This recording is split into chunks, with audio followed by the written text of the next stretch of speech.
Nigeria doesn't have a Yahoo boy problem. The EFCC chairman recently stated that 6 out of 10 university students are involved in cybercrime. You probably thought Yahoo boys were uneducated, but here's another common misconception. Greed is a money problem. I disagree. I am convinced it is a speed problem. Let me explain.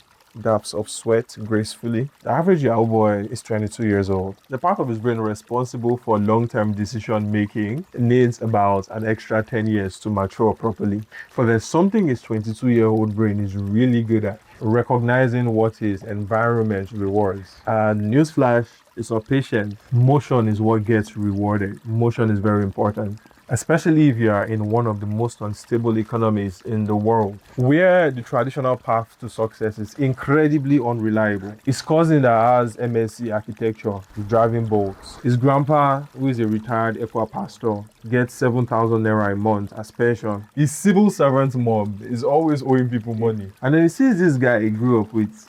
You don't deal on cybertroph, and nobody asks what he does. It's like, sharp. Nobody actually cares how you make it, bro. Just make it. It messes with his time perception. Yes, there is the survival problem, but now there's also the success problem. The success stops being about building something that is valuable. It becomes a race against time. For every extra time he waits, it feels like he's losing. You know what else doesn't wait? Rent, hospital bills, fuel price, and every legitimate path begins to feel too slow to solve the problems that are happening now. So naturally, his cognition goes from how do I become successful to how fast can I become successful. And when everybody around him seems to be getting rich the same way, integrity starts to feel like he's falling behind. Which is why the average Yahoo boy is always in a rush. He's not in a rush because he's lazy or greedy. It's because he's in an environment that rewards speed over patience. To him, it makes a lot more sense to spend a few months pumping